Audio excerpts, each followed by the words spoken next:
आदरणीय श्री अवधूत भाई, आदरणीय सुनील भाई,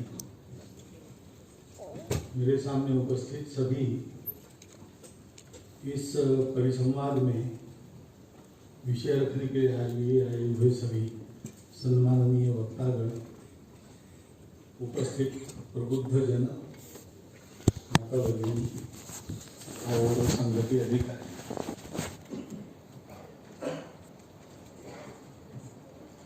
स्वाधीन और स्वतंत्र, ये दो शब्द है। ये दोनों शब्द एक ही अर्थ में सामान्य रूप से प्रयोग किए जाते हैं। कोई कहता है हम स्वाधीन हुए, कोई कहता है स्वतंत्र हुए।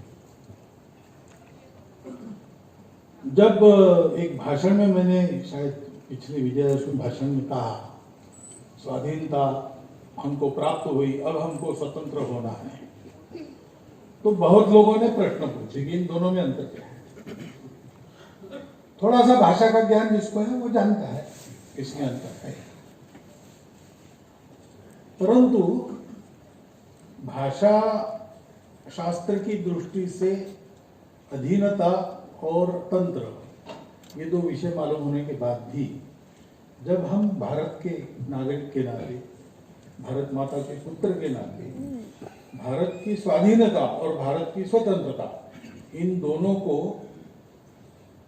एक क्रमिक विकास की दो सीढ़ियां मानकर विचार करते हैं तो बहुत सी बातें और अधिक स्पष्ट होनी पड़ती है, जो दुर्भाग्य से आज भारत में सबके मन में स्पष्ट नहीं है।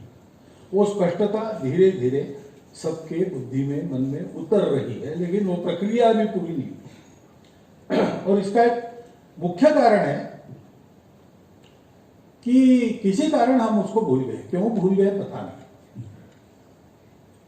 लोग कहते हैं अंग्रेजों ने भुला दिया। अंग्रेजों ने उस विस्मरण को और गहरा करने का काम तो जरूर किया, लेकिन ये किसी का किया हुआ नहीं है, हमारा ही किया हुआ, या हम में हुआ है।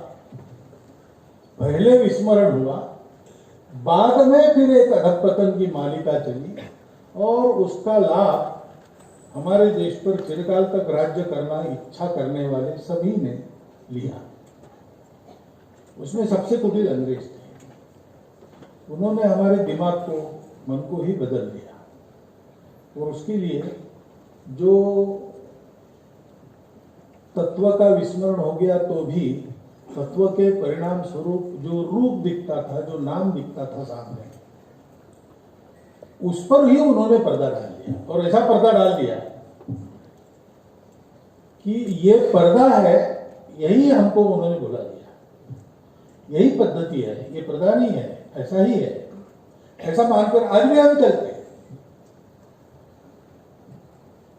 और इसलिए जहां प्रमाण की आवश्यकता नहीं वहां हम प्रमाण मानते। महाभारत हुआ कि नहीं प्रमाण चाहिए लोगों को। रामायण हुआ कि नहीं प्रमाण चाहिए लोगों को। प्रमाण की कोई, रामायण की घटना तो आज की गणना के अनुसार भी लिया तो भी 8000 साल पहले की और महाभारत 5000 साल पहले। तो दुनिया में कोई अत्याधुनिक विज्ञान संपन्न देश है जो 5000 साल पूर्व की घटना के निश्चित प्रमाण दे सकता है शास्त्र के अनुसार? इतने लंबे कालखंड का कार्बन डेटिंग भी एक्यूरेट नहीं होता, ये शास्त्र कहता है। लेकिन हम कहते प्रमाण। और ऐसी जो पुरानी बातें, उसमें सारी दुनिया में लोक परंपरा को प्रमाण माना जाता है। हम अपनी लोक परंपरा को नहीं मानते। ये जो हमारी बुद्धि का पूर्णतः परतंत्रीकरण हो गया, उससे अलग हुए बिना हमको ये स्वाधीनता और स्वतंत्रता, इसमें अंतर क्या है ये ध्यान में नहीं आया। क्योंकि स्वाधीनता और स्वतंत्रता दोनों में एक शब्द समान है, स्व। और वो स्व ये प्रत्येक का अपना होता है और अस्तित्व एक है, लेकिन उस अस्तित्व में विविधता है, उसमें हर एक का स्व विशिष्ट है, एक के जैसा दूसरा नहीं है। प्रकृति में किसी पेड़ का एक पत्ता उसी पेड़ के पास वाले दूसरे पत्ते के जैसा नहीं है। ये विविधता, ये प्रकृति है, ये स्वभाव है। और इसलिए इन सबको मिला के जो स्व बनता है, वो स्व प्रत्येक का अपना विशिष्ट होता है और उसी के दायरे में वो सारा विचार करता है, वो अपनी समझ बनाता है और इसलिए उसकी प्रगति जो होनी है वो उसी के दायरे में होती है। वो प्रयास करके उस दायरे को तोड़ के और दूसरे कुछ मानक लेकर जा सकता है, लेकिन उसको फिर विकास नहीं कहा जाता, प्रगति नहीं कही जाती। लोग टिकट निकालकर पैसे देकर तमाशा देखने जाते हैं। सर्कस में क्या है भाई? नहीं, वहां एक बंदर साइकिल चलाता है और हाथी फुटबॉल खेलता है। तो मनुष्य श्रेष्ठ प्राणी है, मनुष्य जैसा साइकिल चलाना श्रेष्ठ काम है, वो मनुष्यों के लिए है, बंदर के लिए। बंदर साइकिल चलाए ये चमत्कार है, ये विकास नहीं है। शेर बकरी के साथ खाना खाए ये तमाशा है, ये शेर का विकास नहीं है। क्योंकि विकास अपने प्रकृति के अनुसार होता है, विकास अपने स्व के दायरे में होता है। स्व जो अपनी प्रकृति तय करता है, वही स्व अपनी आकांक्षा तय करता है, वही स्व अपना गंतव्य तय करता है। और गंतव्य और आकांक्षा उस स्व के परिमाण में पाने से ही मनुष्य को सुख लाभ होता है, मनुष्य को समाधान प्राप्त होता है। सारी दुनिया की सारी जो भागदौड़ है, सृष्टि के आदि से लेकर अभी तक और आगे प्रलय तक, ये सारा सृष्टि व्यापार चलेगा, किस लिए चलेगा? सुख के लिए चलेगा। ये तो सर्वत्र मान्य है, क्योंकि वो है, दिखता ही है, सत्य है। प्रत्येक वस्तु सुख के लिए जाती है, लेकिन ये सुख क्या है, इसकी कल्पना भी स्व तय करता है।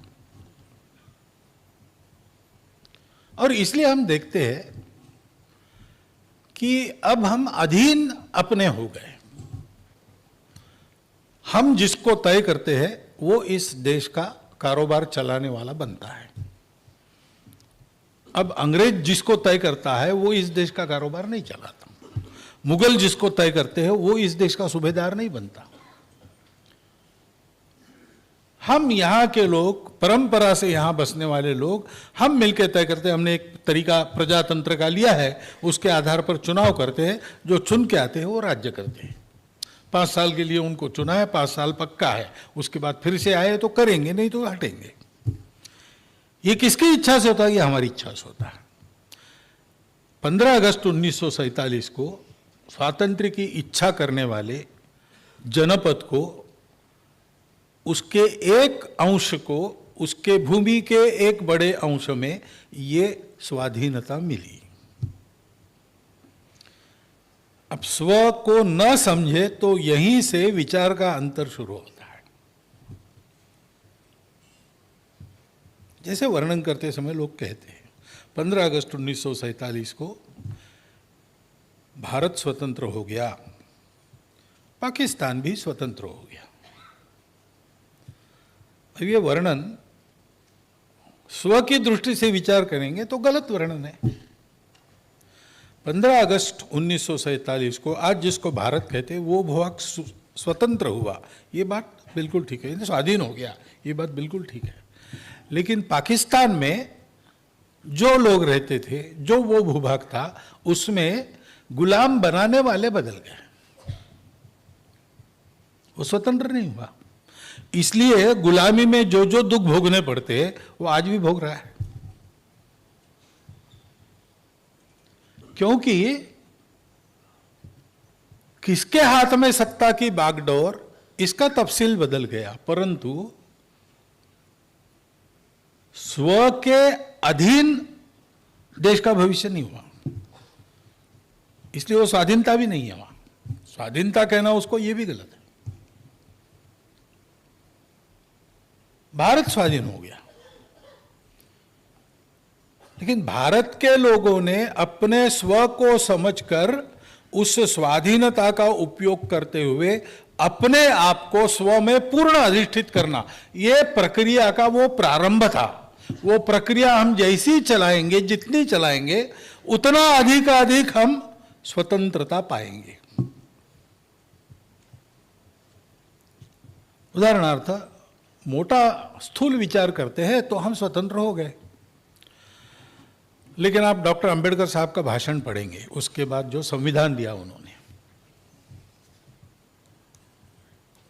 तो उन्होंने कहा है कि संविधान में आर्थिक और राजनीतिक स्वतंत्रता के प्रावधान तो हमने कर दिए, लेकिन अभी सामाजिक स्वतंत्रता नहीं आई है। अब अंग्रेज तो चला गया है, तंत्र तो अब हमारे हाथ में है। फिर भी डॉक्टर अंबेडकर साहब कह रहे हैं कि अंग्रेज के जाने के बाद हमने स्वतंत्रता के प्रावधान किए, आर्थिक और राजनीतिक। यानी स्वाधीन हम उस समय हो गए जब अंग्रेज चला गया, लेकिन उसके बाद स्वतंत्र होने के लिए आर्थिक और राजनीतिक दृष्टि से हमको कुछ प्रावधान करने पड़े हैं। उनका अमल होगा ठीक से, तब हम आर्थिक और राजनीतिक दृष्टि से स्वतंत्र होंगे। और उन्होंने कहा कि ऐसे ही सामाजिक स्वतंत्रता के प्रावधान करना बाकी है, वो करेंगे, उसका प्रामाणिकता से आचरण होगा, तब हम स्वतंत्र होंगे। तो ये बात स्पष्ट है कि स्वाधीनता से स्वतंत्रता ये एक यात्रा है और वो करनी पड़ेगी, और उसका आधार, उसके गंतव्य का निर्धारक, उसकी राह पर चलते समय उसके अनुशासन का नियामक, ये कौन है? वो स्व है। इसलिए महत्व की बात है कि हमारा स्व क्या है। हम मानते हैं ना, ऐसे ही मान लेते हैं अज्ञान में अपने, कि इसमें अंतर क्या है भाई, दुनिया के सब देश गुलाम हो गए, बाद में स्वतंत्र हो गए, अपने अपने विचार के आधार पर चले। लेकिन ऐसा नहीं है। भारत छोड़ के बाकी दुनिया अपने अपने विचार पर चलने वाले देशों की बनी है, ऐसा जब हम कहते हैं, तब भारत छोड़ के बाकी दुनिया के देशों के विचार प्रणाली जो प्रचलित है वहाँ आज, उसके मूल में कुछ समान बातें हैं जो भारत के मूल में नहीं है। एक शब्द में कहना है तो हम कह सकते हैं कि दुनिया को जड़ मान के जो विचार प्रचलित हुआ पिछले 2000 वर्षों में, वो बाकी सारे देशों में अभी चल रहा है। और दुनिया को चेतन मान के जो विचार था, जो आज प्रचलित नहीं है, वो हमारे स्व के मूल में है। इसलिए हमारी स्व की कुछ विशेषताएं हैं कि जो हम अपने स्व को स्थापित करने का विचार करेंगे, या अपने स्व के आधार पर कुछ आज के युगानुकूल गढ़ने का प्रयास करेंगे, तब जो ध्यान में रहनी चाहिए हमारी स्व की विशेषता, ऐसी कुछ है। वो क्या है? पहली बात है, सारी दुनिया ने विचार किया सुख के लिए दुनिया है। हमारे यहां भी वही विचार है। लेकिन सारी दुनिया ने विचार किया कि ये सुख हमको बाहर की दुनिया से लेना है। हम भी पहले पहले उनके जैसा ही विचार कर चुके हैं बहुत प्राचीन समय में। उसके आधार पर चलकर हम देख चुके हैं, और उस अनुभव के आधार पर हमने इस दिशा को बदला कि बाहर की वस्तुओं से सुख नहीं मिलता। अब इसकी प्रतीति दुनिया में भी है। Man does not live by bread alone, ये वाक्य भारतीय भाषा का नहीं है, अंग्रेजी भाषा का है, लेकिन वहां है और उद्धरित भी किया जाता है। तो उनको ये पता है कि भौतिक सुख की एक मर्यादा है, लेकिन वो मान के चलते हैं कि ये जड़ दुनिया में बस ये मर्यादा है, उसको आप कुछ नहीं कर सकते। जैसी दुनिया मिली है उसमें जियो। बाहर से सुख लेना है तो बाहर के साधन मर्यादित है और हमारी इच्छाएं अमर्यादित है। Means are limited, ends are endless. तो स्वाभाविक है कि इतने सारे लोगों को सुख पाना है तो स्पर्धा होगी। तो स्पर्धा होगी तो आपको सबल होना पड़ेगा। सबल है तो आपको सुख मिलेगा, आप टिकोगे, नहीं तो आपको एक दिन मरना पड़ेगा। ये दुनिया का नियम है। उसके अनुसार चलना है, उसको ध्यान में रखकर ही सारी बातें वहां की निर्धारित करते हैं। लेकिन कहीं पर यह भी ग्रे एरिया उनके लिए है कि ये एक हद तक है, उसके बाद नहीं। जैसे आज का विज्ञान बढ़ते बढ़ते बढ़ते हिग्स बोसान तक गया, वहां तक विज्ञान सत्य है, लेकिन उसके बाद भी बहुत कुछ है और वहां कुछ नहीं है हमारा, तो वो ग्रे एरिया है। वैसे इस मामले में भी दुनिया के विचार में ग्रे एरिया है, उसको कैसे भरना, तो स्वाभाविक ऐसे जब होता है कि वहां क्या है हमको पता नहीं, लेकिन वो है और हमको मालूम नहीं है, उसको साथ लेके चलना, तो थोड़ी लीपापोती कर देते हैं, ढक देते हैं उसको। वैसा उन्होंने जिन बातों से ढाका, जितना उनके पास आ सका या मिल सका, तो उसको वो कहते हैं ये स्पिरिचुअलिटी है। उसका कोई ठोस आधार है क्या? उसकी कुछ अनुभूति है क्या? आज जिस अनुभूति के आधार पर वो है ऐसा कहते हैं, वो अनुभूति आज है क्या उनके पास? नहीं है। इसमें मैं उनको कम नहीं कह रहा हूं, उनकी टीका टिप्पणी नहीं कर रहा, ये फैक्ट है, ऐसा हुआ है। हमारे यहां ऐसा नहीं हुआ। हमने अनुभव से जब ये पाया कि ये बाहर के सुख की मर्यादा है और बाहर के पदार्थों में सुख है, वास्तव में है नहीं, तो हमने अंदर देखना शुरू किया, हम रुके नहीं। यही बात है, वो जो छांदोग्योपनिषद में कथा है कि इंद्र और विरोचन वो गए, सुख की खोज में संतोष नहीं मिला, तो अपने अपने गुरु को पूछा क्या करना। उन्होंने ब्रह्मा जी के पास जाओ, आत्मविद्या उनके पास है, आत्मा प्राप्त करने के बाद कुछ भी प्राप्त करना शेष नहीं रहता, उसको जानने के बाद कोई कुछ भी जानने की चाह, अब मनुष्य पूर्ण समाधानी हो जाता। तो गए उनके पास और पूछा उन्होंने कि हमको आत्मा देखना है, आप बताइए कैसे देखना। तो ब्रह्मा जी ने पूछा कि कैसे देखते हो तुम लोग? बोले आंखों से देखते हैं। तो बोले नहीं, आंखें तो उपकरण है, आंखों में कोई देखने वाला बैठा है, उसको खोजो, वही आत्मा है। तो दोनों एक दूसरे के सामने खड़े हो गए, आंखों में आंखें डाल के देखा, तो कितना भी गहराई से देखेंगे, दूसरे के आंख में अपना प्रतिबिंब दिखता है और क्या दिखता है। तो उन्होंने मान लिया कि हम ही है, जो कुछ है आसमां पे है खुदा और जमी पे हम, बस अपनी शरीर मन बुद्धि को बड़ा करो, इसी को मानो, इसी के लिए सब कुछ करो, वही अंत है। निकले, लेकिन वो आत्मा अमर है, शाश्वत है वगैरह वगैरह। तो इंद्र ने देखा कि वैतरणी पार करते समय चप्पू चला रहे थे तो प्रतिबिंब अपना नष्ट होता है। तो बोले अगर यही आत्मा है तो ये तो नष्ट हो रहा है चप्पू चलाने से।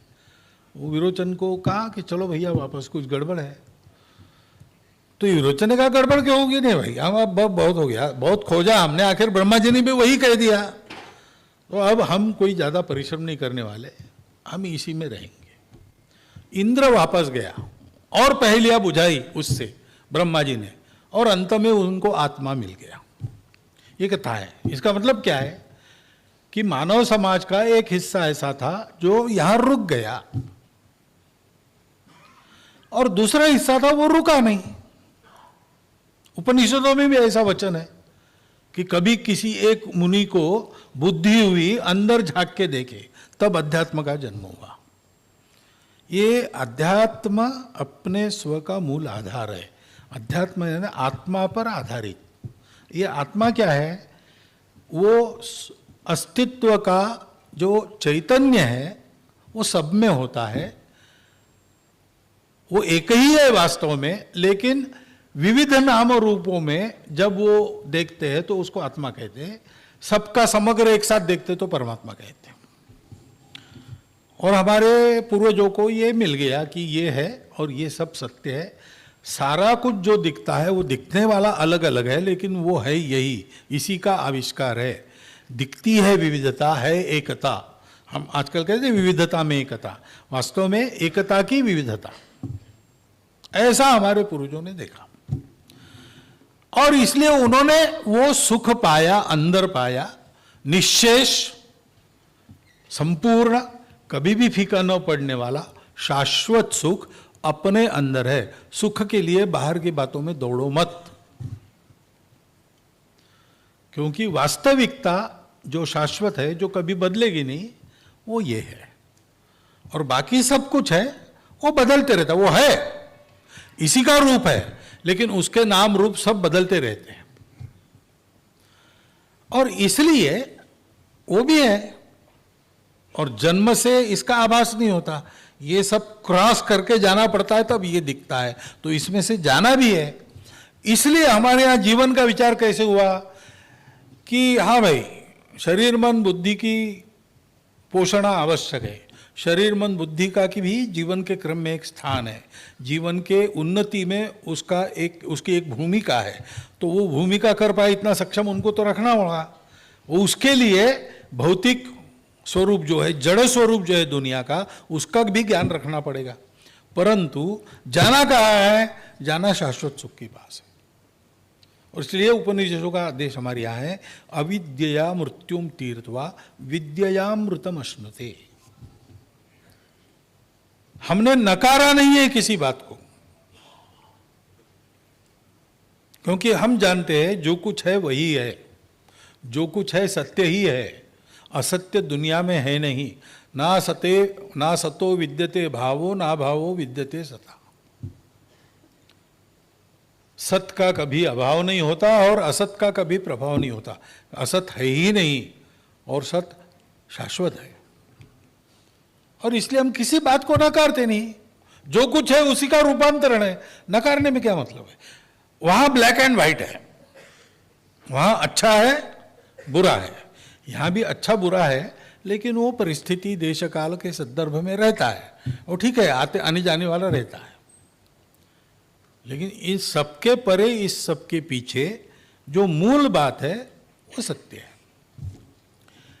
ऐसा चलते हमारे यहाँ दृष्टिकोण निषेधात्मक कभी आता नहीं, निगेटिव कभी आता नहीं। और इसलिए पहली बात यह है सुख अंदर है, दूसरी बात यह है कि अस्तित्व एक है, दिखता अलग अलग है। इसलिए किसी प्रकार का संघर्ष, किसी प्रकार की नकारात्मकता, किसी प्रकार की शत्रुता, इसकी आवश्यकता नहीं है।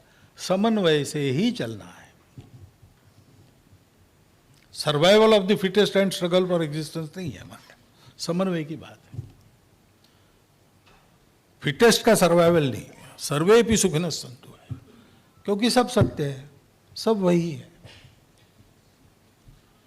तो एकात्म और समग्र चैतन्याधारित दृष्टिकोण और सुख उसमें है, इसलिए वहां स्ट्रगल है, वहां ये दृष्टि नहीं है।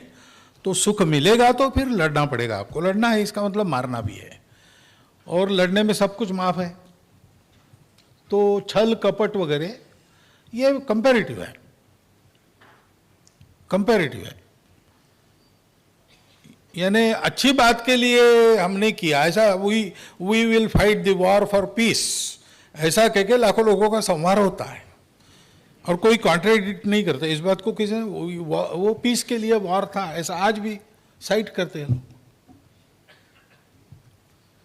हमारे यहाँ ऐसा नहीं है, हमारे यहाँ भी युद्ध हुए, करना पड़ा, लेकिन उसका फल भी भोगना पड़ा। किसी को उसमें से छूट नहीं मिली। धर्म के लिए धर्मराज झूठ बोले, लेकिन रथ नीचे आ गया और कुछ क्षणों का नरकवास उनको भी भोगना पड़ा। पेड़ के पीछे छुपकर बाण मारा था, इसलिए व्याध के बाण से मृत्यु हुई अगले अवतार में। ये जो लोकोक्तियां है वो हमारा विजडम बताती है कि जो करोगे वो भरोगे, सबब कोई भी हो। जो गलत है वो गलत है, जो सही है वो सही है। सही गलत में से मनुष्य को जाना पड़ता है। मनुष्य की अपनी सूझबूझ सामर्थ्य अलग अलग होता है, तो वो अलग अलग प्रकार से जाता है। अलग अलग प्रकार से जाता है, इसलिए वो श्रेष्ठ कनिष्ठ नहीं है। और उसने ऐसा किया इसलिए मैं भी ऐसा करता हूं, ये गलत है। हमेशा सत्य पर तोलकर ही बात करनी चाहिए। सही गलत तो समय तय करता है। ये एक एकदम सकारात्मक दृष्टिकोण रखकर हमारे यहां का विचार है। ये बात पहली ध्यान में रखनी पड़ेगी। दूसरी बात, इसके आधार पर हर विषय, अभी इसमें कहा गया कि हमने गवर्नेंस की बात करनी चाहिए, ऐसा कहा गया, हमने पब्लिक एडमिनिस्ट्रेशन की बात, और क्या क्या सब कहा गया। इन सब बातों में हमारा विचार है, उसके आधार पर हमारे प्रयोग है, उसके आधार पर हमारा अनुभव है, और सर्वश्रेष्ठ दुनिया में हमने अपने आप को कभी न कभी स्थापित किया है। लेकिन इन सब बातों की विशेषता क्या है?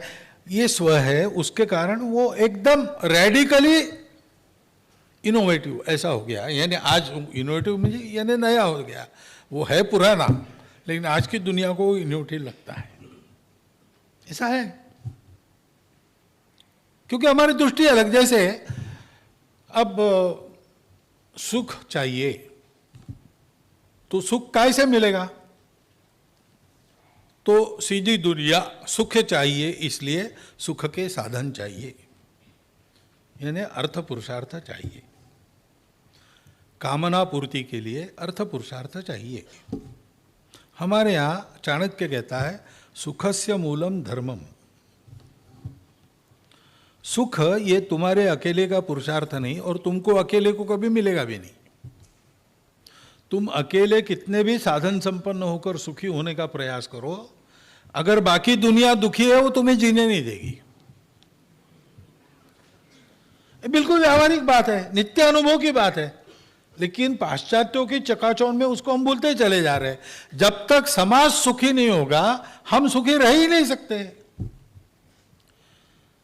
क्योंकि जब तक दुनिया में दुख है तब तक तुम्हारे साधनों को चुराने वाला चोर है, डाका डालने वाला डकैत है, तुमको मार के उसका अपहरण करने वाला और कोई है।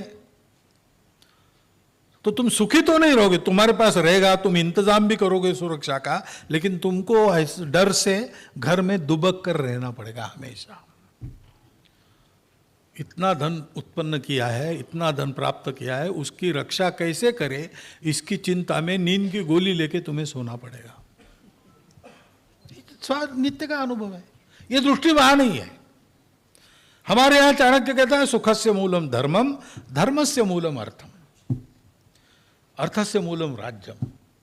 लेकिन देखिए आगे वो कहा जाता है फिर से, राज्य से मूलम इंद्रिय निग्रह।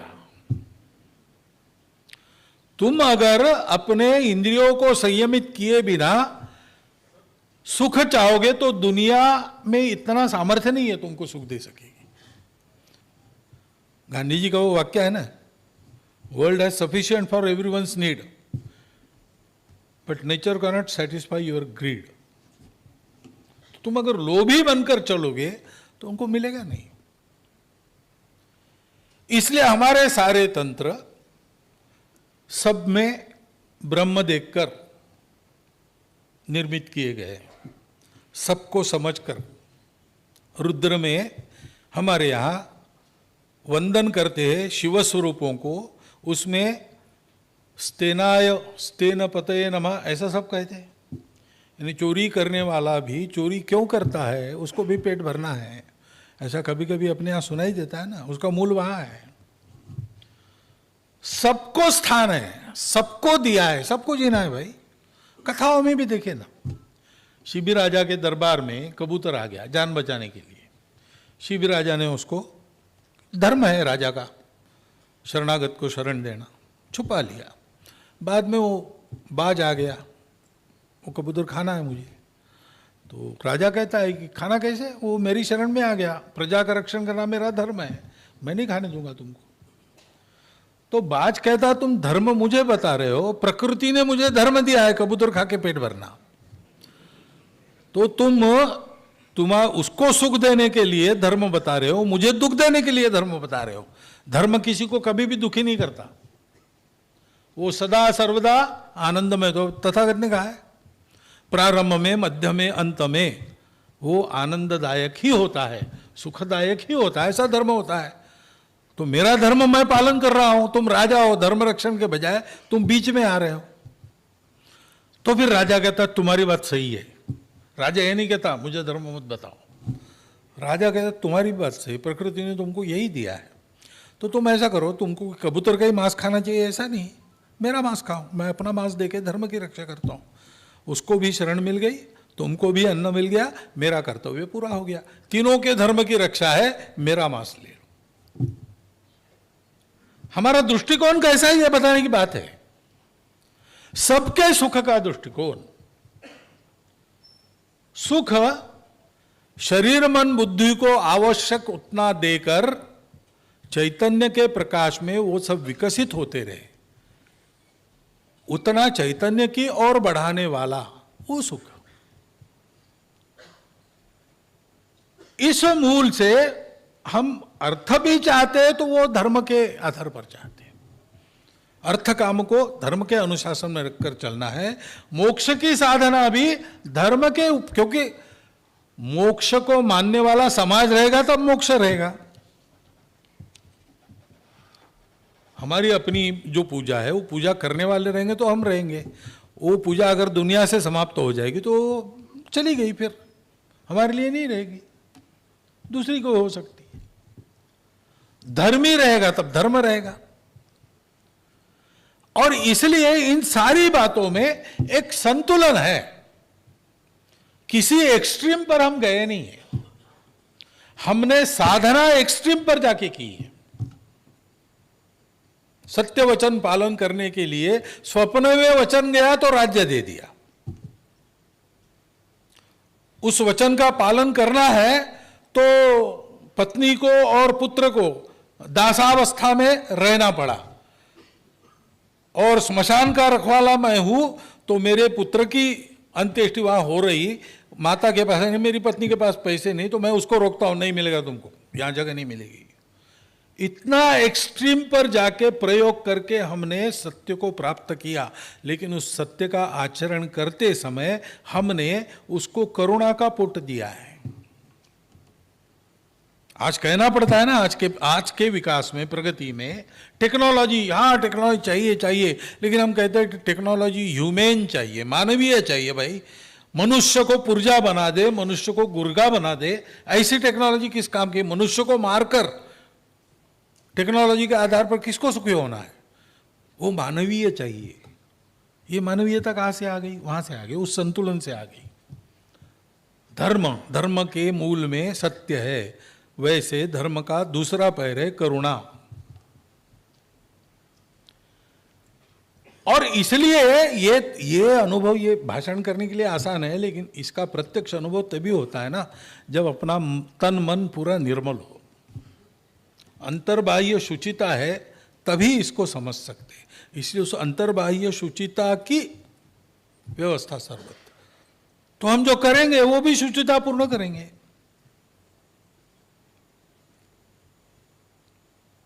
यानी हम लड़ेंगे तो हम कैसा लड़ते हैं? हम धर्म युद्ध लड़ते हैं। है एक बात का निर्णय नहीं हो रहा और निर्णय शक्ति के सिवाय करने वाला दूसरा साधन अब नहीं है, तो तुम्हारा पक्ष तुम्हारी शक्ति, मेरा पक्ष मेरी शक्ति, हम शक्ति आजमाएंगे। लेकिन युद्ध धर्म के निर्णय के लिए है, समाज के विध्वंस के लिए नहीं है। तो क्या करते हैं? कौरव पांडव युद्ध के पहले मैदान का रेखांकन करते, जैसे विजयादशमी का उत्सव है कोई। भीष्म के नेतृत्व में मैदान का रेखांकन हुआ, पांडव किस तरफ रहेंगे, दोनों ने मिलकर तय किया है। मैदान ऐसा चुना जहां कोई बस्ती नहीं थी, जंगल था उस समय, क्योंकि युद्ध हम कर रहे। धर्म का प्रश्न, ये बात ठीक है, लेकिन आखिर संबंधित तो हमसे ही है, सबका नुकसान नहीं होना चाहिए, इसलिए अलग जाकर। अब ये युद्ध में ऐसा होता है क्या? बाकी दुनिया हमको पागल कहती थी, भोला कहती थी, उनके सामने हम भोले थे ही। हमारे यहां हुआ है ऐसा। वनवासियों ने अब उस धर्म युद्ध का अंग्रेजों के खिलाफ उपयोग किया और उस धर्म युद्ध में शौर्य दिखाकर उनको बहुत मार दी, लेकिन फिर चाल के आगे, कपट के आगे कैसे टिकेंगे? नहीं टिके, क्योंकि उनको पश्चाताप नहीं है। हमने धर्म युद्ध किया, उसमें गौरव है उनको। हमारे यहां पर उस शुचिता की दृष्टि से सारी बातों को हम देखते हैं। चीनी मिलों से शराब बनाने के कारण आय बढ़ती है तो शराब बंदी हटाओ, ऐसी युक्तिवाद होते। ये हमारी दृष्टि नहीं है। लोगों को शराब का व्यसन बनाकर न व्यक्ति की आय बढ़े न राष्ट्र की आय बढ़े। ऐसा अगर इसको अगर मान्यता देंगे तो चोरी स्मगलिंग करने में भी क्या बुराई है, किसी को मारकर उसकी संपत्ति को हथियाने में क्या बुराई है। धर्म अर्थ की उपासना, ये अर्थ काम की उपासना क्यों है? अविद्या मृत्युम तीर्थवा विद्या अमृतम अश्नुति, इसके लिए है। और इसलिए उसमें एथिक्स है, शुद्धता है, शुचिता है। और चौथी बात है, धर्म का चौथा पैर जिसको कहते हैं, ये करने के लिए तपस्या करनी पड़ती है। शॉर्टकट से कुछ नहीं। व्रत पालन करो, नियम का पालन करो, वैसी तपस्या करो, तपस्या से प्राप्त करो। बिना तपस्या से कुछ नहीं मिलेगा।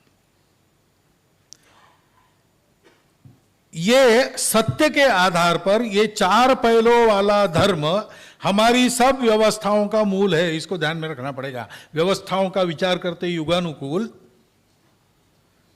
तो हमने स्वतंत्रता प्राप्त की किस लिए?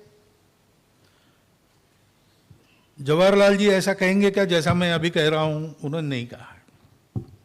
सरदार वल्लभ भाई पटेल ने ऐसा कहा है क्या? उस समय तो उन्होंने नहीं कहा है।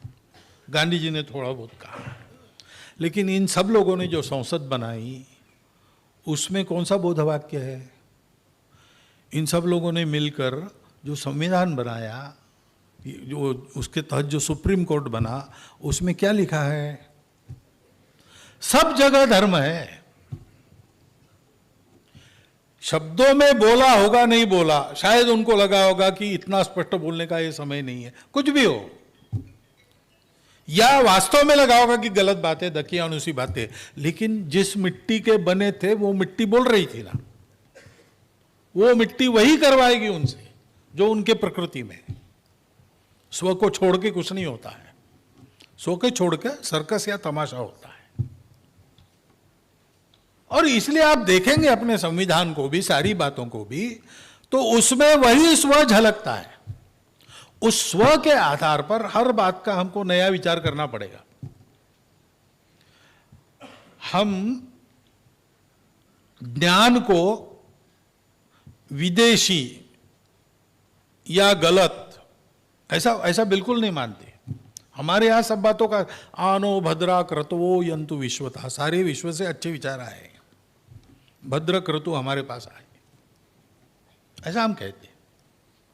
हम कहते हैं कि बात पुरानी है या नहीं है, यह मूल्य नहीं है उसका निर्णय करने का, परीक्षा करो उसकी। पुराणमित्येव न साधु सर्वम न चापि काव्यम नवम इति अवध्यम संत परीक्षान्यतरत भजन्ते मूढ़ पर प्रत्यय। तो हम बिल्कुल तार्किक, रैशनल जिसको कहते हैं, उसके आधार पर हम निर्णय करते हैं, लेकिन उसी आधार पर सारी बातें स्व पर आधारित होनी चाहिए, ये भी हम कहते हैं। यह अनुभव है, ये तर्क से भी सिद्ध होता है, अनुभव से भी सिद्ध होता है, इतिहास से भी सिद्ध होता है। स्व को भूलने वाले राष्ट्र रहते ही नहीं।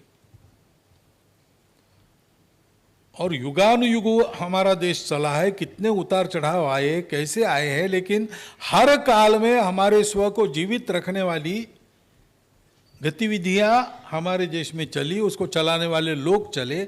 इसलिए इन सब उतार चढ़ाव में जाकर भी इनमें से जो नया मिला, उसको उपयुक्त मिला, उसको लेकर नए रूप में अपने आप को सजाकर वही पुराना हिंदुस्तान, भारतवर्ष, वो खड़ा है आज भी, वो बढ़ रहा है।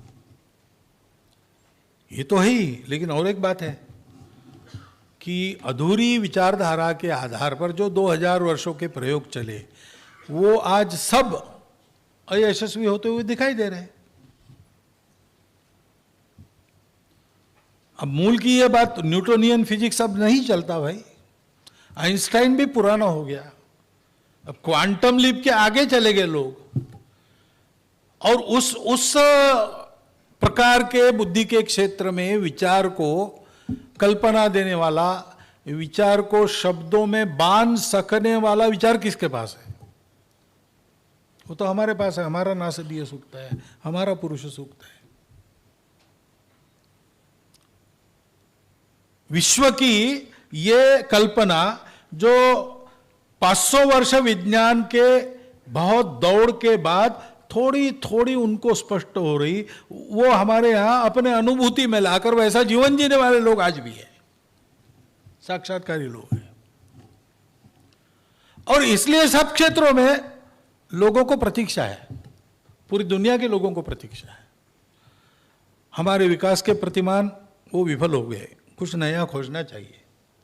विज्ञान को रुक गया अब विज्ञान, क्योंकि मनुष्य के साधन जा ही नहीं सकते। एक स्टारी यूनिवर्स नाम का लेख मैंने पढ़ा 70-71 में, रीडर्स डाइजेस्ट का एक अंक निकला है, उनके 75 वर्ष पूरे हुए उसके स्मृति में। तो उसमें एक लेख था द स्टारी यूनिवर्स। तो दुनिया हमने इतनी बड़ी खोज ली, अब तो कई लाखों प्रकाश वर्ष तक का हम अन्वेषण कर रहे हैं, लेकिन हमारी कठिनाई क्या है कि हमारा फिजिक्स वहां चलता नहीं। इतने लंबे अंतर पर प्रकाश सरल रेखा में जाता ऐसा नहीं है, वो धीरे धीरे धीरे वापस आता है मुड़ के। और इतना लंबा है, हमने देख भी लिया इतने लंबा, तो भी वो 20 लाख वर्षों में प्रकाश आया है, तो 20 लाख वर्ष पुराना हमको दिखता है। आज जो हम फोटो लेते हैं, एक सूर्य है जो पास में है, तो वो भी 8.5 मिनट पहले जैसा है वैसा हमको दिखता है, क्योंकि आज हम जिस प्रकाश से उसको देख रहे हैं वो 8.5 मिनट पहले वहां से चला है। तो इसलिए हमारे ये साधन, दूरबीन वगैरह वगैरह सारी बातें अब फेल हो गई, और छोटा छोटा छोटा करते इतना छोटा हमने कर दिया कि वो देखने को जाए तो बिगड़ जाता है। तो हम जो देखना चाह रहे थे वो कैसा था वो नहीं पता चलता, हमने देखना शुरू करने के बाद उसका क्या हो गया वो दिखता है। फिर वो ऊर्जा है कि कण है, हम अभी तय नहीं कर पा रहे, और इसको तय करने का कोई साथ, क्योंकि हमारा शरीर जा ही नहीं सकता ना। प्रकाश के वेग से ज्यादा जो चलेगा वो डिसइंटीग्रेट हो जाएगा, और ये सारी एरिया अब ऐसी हो गई कि इसमें उससे ज्यादा स्पीड आवश्यक है। तो क्या है, एक ही साधन है, मन। और उस लेख में उसने लिखा, वो अमेरिका का एक फिजिसिस्ट था प्रसिद्ध, कि अगर ये हमको करना है, मन का उपयोग कर सकते, क्योंकि ESP वगैरह बातें अब विज्ञान को मालूम है, लेकिन इसको अगर ठीक से हमको समझना है तो हमको योग वासिष्ठ और पातंजलि योग सूत्र का अभ्यास करना पड़ेगा। ये नाम उसने दिए हैं। तो विज्ञान भी घूम के कहां आ रहा है, भारत के पास आ रहा है। सारी बातें घूमकर अब खोज रही है। विश्व का हर देश जब भी दिग्भ्रमित हो लड़खड़ाता, सत्य की पहचान करने इस धरा के पास आता। यह इतिहास अब फिर से दोहराया जा रहा है। तो हमने तो यह भी किया, हमने स्व की इस दृष्टि के आधार पर अपने लक्ष्य को तय किया कि सारी दुनिया को समय समय पर यह धर्म का संतुलन सत्य देना, यह काम है, इसके लिए हमारे राष्ट्र का प्रयोजन है। तो अब तो हमारा यह कर्तव्य बनता है कि स्व के प्रकाश में सारा विचार हो। हमारा राजा ये रूलर नहीं है, वो प्रजापालक है। हमारा राज्य तंत्र वो प्रजापालक होना चाहिए, ऐसे ही उस तंत्र का विचार होना चाहिए। वहां वैसा नहीं है। न्याय व्यवस्था में वहां रूल ऑफ लॉ है, शब्द बहुत अच्छा है, लेकिन आया कैसे rule of law? William the conqueror ने इंग्लैंड जीता,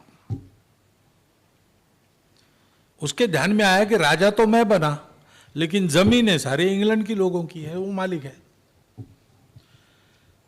अब मैं इनका राजा भी बनाऊं, इन्होंने मान भी लिया है मुझे राजा, तो मैं अगर इनकी जमीनें हड़पूंगा तो ये मेरी अपकीर्ति का कारण बनेगा और मुझे उतार देगा कुर्सी से कभी ना कभी। तो इसलिए मुझे एक नैतिक आधार ढूंढ, तो विद्वानों को उसने खरीद लिया, काम को लगाया, और रूल ऑफ लॉ एक अस्तित्व में आया, जिसकी पहली बात यह है कि संपत्ति सारी राजा की है, नागरिकों को मिली है। इसी रूल ऑफ लॉ को लेकर अंग्रेज आए। हमारे जंगलों के ट्रस्टी, हमारे वनवासी बांधव थे, उनको उन्होंने उन जंगलों के अधिकार से वंचित कर दिया, और फिर उनका शोषण हुआ। हमारे यहाँ रूल ऑफ लॉ, हमारे यहाँ धर्म है, क्योंकि रूल ऑफ लॉ रूल्स बना देता है, और उस रूल में जो ठीक निकला ठीक है, नहीं निकला नहीं है, जब तक पकड़ा नहीं जाता तब तक ठीक ही है। ऐसे ही होता है और विचित्र रहता है। अब रूल बनाया पिछले साल, अब हमारे एक साथी वो नहीं रहे अभी, कुछ महीने पहले उनका निधन हो गया, लेकिन उसके पहले की बात उन्होंने बताई। वो निधन होने के पहले के साल का उनको कोरोना के 2 साल का पेंशन मिला उनको। उसके कोरोना के पहले वाले साल का किसी कारण वो अटक गया था, तो उन्होंने लिखा कि उसको भेजिए, मुझे ये मिला है 2 साल का, वो उस साल का रह गया है। तो उनको सरकार ने ये बताया कि उस साल में आप जीवित थे, इसका सबूत हमको नहीं दिया है आपने। तो उन्होंने लिखा उनको कि ये कोरोना के 2 साल गए, बहुत लोग मर गए, लेकिन मैं जीवित हूँ अभी भी, और उसके पहले 1 साल में मैंने कभी ऐसा अनुभव नहीं किया कि मैं जीवित नहीं हूँ। अब ये ऐसे होता है, हमारे यहाँ पर ऐसा नहीं है। वो धर्म है, वो एक तरह से वो भी चैतन्य का आविष्कार है। वो हर एक व्यक्ति की वस्तु स्थिति की सुधि लेता है और हमारे यहाँ लॉ बनता है। जस्टिस नज़ीर ने कुछ दिन पहले भाषण दिया, उसमें उन्होंने कई बातें कही थी इस मामले में। हमारे सुप्रीम कोर्ट के जस्टिस थे रामन्ना जी, उन्होंने भी एक बार कहा कि इसका विचार होना चाहिए, स्व के आधार पर हमारा जूरिस्प्रूडेंस भी बनना चाहिए। हमारे प्रत्येक जीवनावश्यक तंत्र की पुनर्रचना स्व के प्रकाश में करना, यह आवश्यक बात है, और उसका पहले हम प्रयोग कर चुके हैं। इसलिए वो रचना कैसी बनती है उसके उदाहरण हमारे पास है। हमारे पास मनुष्यों का जीवन चलाने के लिए बृहस्पति का शास्त्र है प्राचीन, शुक्राचार्य का शुक्र नीति है, महाभारत में इन सब का परामर्श है। भीष्म उसके और एक पायोनियर माने जाते हैं। चाणक्य ने अपने नीति शास्त्र में इन सब का परामर्श लिया है, कभी किसी के साथ सम्मति, किसी के पास विमति दर्शाकर, कभी कभी अपना स्वतंत्र मत, ये सब दिया है। चाणक्य के बाद भी नीतिकार हमारे यहां हुए हैं। राणा प्रताप ने इस धर्म के आधार पर अपना प्रशासन स्थापित किया था, चावंड में बैठकर राज्य किया था तब। शिवाजी महाराज ने स्वराज्य के लिए जो आज्ञा पत्र लिखे, उसके आधार पर एक हमको नमूना दिया था कैसे चलना है। स्मृतियां भी हमारी आधुनिक बिल्कुल मोहम्मद बिन कासिम के आक्रमण के समय देवल स्मृति बनी थी, वो आखिरी है, उसके बाद कभी विचार नहीं हुआ। तो समय समय पर इसका विचार हमने कैसे किया, देशकाल परिस्थिति के अनुसार जो आवश्यकता बदला, मूल्य नहीं बदले, कोड बदले, प्रिंसिपल नहीं बदला। ये जो मूल्य है उसको हम धर्म कहते हैं, वो शाश्वत धर्म है, वो कभी नहीं बदलता, क्योंकि उसके मूल में जो सत्य है वो शाश्वत है। आचरण कैसे करना देशकाल परिस्थिति अनुसार अलग अलग होता है। एक ही देश में अलग अलग प्रकार के कितने ही कोड थे। राज्य व्यवस्था ही साम्राज्य, भोज्य, स्वराज्य, वैराज्य, पारमेष्ठ राज्य, इतने प्रकार की थी।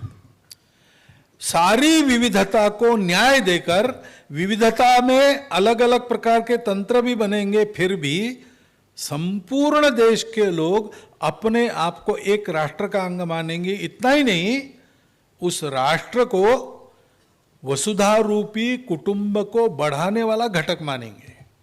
उस राष्ट्र को दुनिया पर राज्य करने वाला नहीं मानेंगे। उसकी महत्वाकांक्षा ये नहीं world, I will conquer the world, ऐसा नहीं कहेंगे। वो कहेंगे कृण्वन्तो विश्वम आर्यम, सुसंस्कृत बनाएंगे। इस प्रकार के तंत्र अभी अभी तक, और अंग्रेजों के आने के बाद भी प्रयास किया गया है, और स्वतंत्रता के बाद भी विद्वानों ने इसके बारे में ग्रंथ लिखे, अपने पास है। दीनदयाल जी ने एक पूरी रचना हमको बताई कैसी होनी चाहिए। गांधी जी का हिंद स्वराज, उसी का एक जो भौतिक तंत्र है जीवन के, उसके बारे में है। बुनियादी तालीम के बारे में उनका रविन्द्रनाथ ठाकुर, स्वामी विवेकानंद, महर्षि दयानंद सरस्वती, गांधी जी, लोकमान्य, सबके कहने में भारत की इस पुनर्रचना का दिशा दर्शक विचार है। इन सबका अध्ययन करते हुए, आज के परिस्थिति को देखते हुए, सारी दुनिया में जो लेने लायक है, उपयुक्त है, जो लेने के बाद मनुष्य का केवल भौतिक विकास नहीं हुआ, धर्म बढ़ेगा, ऐसा क्या हम ले सकते, वो सारा लेकर अपने पास जो है उसका मूल्य समझते हुए उसका आज एप्लीकेशन कैसा करना, इसको सोचकर और एक स्वतंत्र भारत का नया तंत्र गढ़ने की आवश्यकता है। उसके अनेक प्रयोग शुरू भी हुए हैं, यानी चिंतन भी चल रहा है और प्रत्यक्ष करके भी लोग देख रहे हैं। और सौभाग्य की बात है कि आजकल सरकारी तंत्र के द्वारा भी ऐसे सारे प्रयोग धीरे धीरे करना शुरू हो गया है। तो इसको गति से आगे बढ़ाना है, इसलिए उन्हीं सारे प्रयासों में ये भारतीय विचार केंद्र का परिसंवाद ये वैचारिक दृष्टि से योगदान करने वाला एक प्रयत्न है। इसको हमको समझना चाहिए और उस स्व को ठीक से समझते हुए इस परिसंवाद में से इस प्रकार के तंत्रों की पुनर्रचना के नए नए विचार, नए नए यानी केवल नए ऐसा नहीं, उपयुक्त विचार कौन से हो सकते, इसके बारे में कुछ दिशा हमको देनी चाहिए। वो उसके लिए 1.5 दिन यहाँ बैठे हैं, आपका ये चिंतन सफल हो, दिग्दर्शक हो, उपयुक्त हो, ऐसी शुभकामना आपको देता हुआ मेरे 4 शब्द में समाप्त करूँ।